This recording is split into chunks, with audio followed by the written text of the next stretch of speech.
what is going on? So what I've got here is a SKO Prince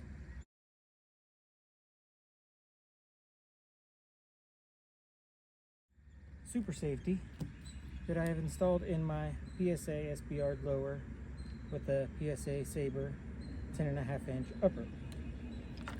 I'm just going to show you, I'll bring the phone in here and flip it around just a second, but I'm going to show you what I did in this build to get this Super Safety to run perfect.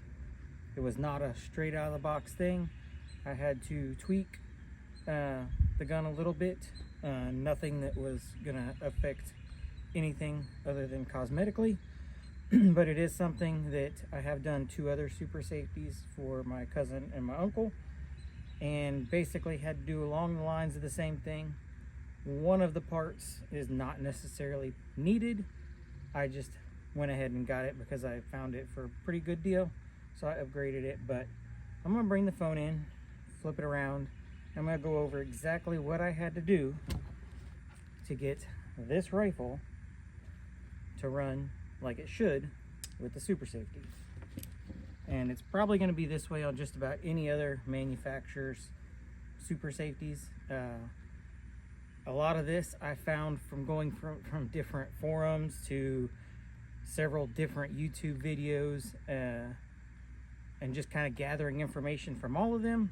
And I'm just going to consolidate it into one, so if you happen to come across this video, hopefully this will fix your problem and you'll not have to go search all these other videos, all these other forums to make your Super Safety work correctly. So let me work. Alright, so I'm going to go ahead and pick up this stuff and show you one at a time, as quickly as I can, what it took to get my setup working. So I'm going to start with this old upper that was on here a long time ago. I have not modified this one yet, but if you're going to look right here at the back of the receiver, you have this little shelf here, right there. If you look at my upper,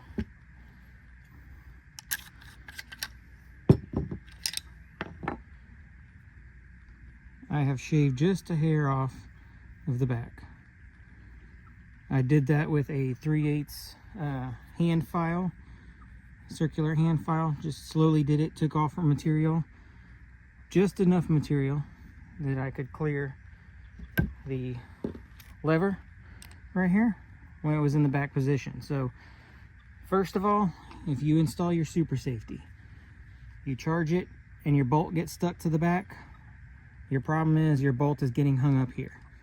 I have also polished this with some sandpaper, but I didn't feel comfortable taking off too much material, so I just polished it and smoothed it out and gave it some fresh oil. And that's why I have notched this, so that way that gives the clearance for the bolt to close. Second thing you're going to need, buffer. Carbine buffer has got to go. Hopefully you can see it on camera, but right here I have a H2 buffer installed. So far, anything under 11.5 inches does require an H2 in my experience of doing this. Hold on, I will be right back. I gotta run off asshole geese.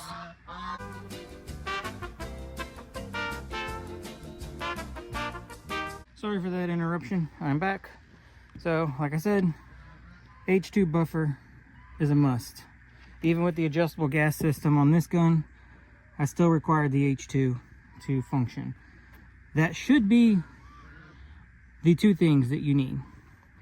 I took it a step further, and in here I have installed a flat wire buffer spring. I'm extremely happy with the way it feels. To me, it was worth the $18 I think I paid on ar15discounts.com or something like that. I don't remember, but it was a very good upgrade. Everything just feels smooth with that spring. So those are going to be your three things I did, but you only really need 2.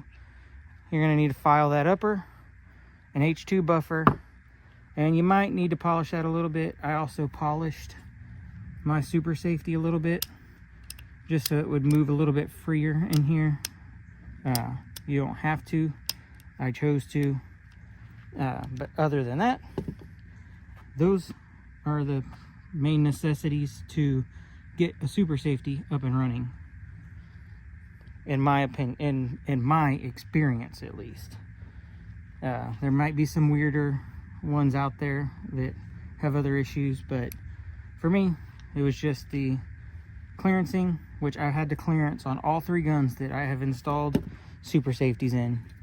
I have had to clearance this metal just a little bit, because like I said, I didn't feel comfortable taking any more metal off of here because I didn't want to compromise that. And that would be more work that I'd have to do if I ever needed to order a replacement lever there. I didn't want to deal with it. So I just wanted to put this quick little video, not so quick little video together, for anybody who happens to put a Super Safety in their gun and they're having some issues. Hopefully this is a one-stop fix for most of you and you don't have to do any more digging. If you have any questions, put them down below. I can do my best to answer them. Maybe other people can chime in who come across the video and can help also. But that's all it took to get my Super Safety running in this gun. And I just want to say thanks for stopping by, and I hope you have a great day.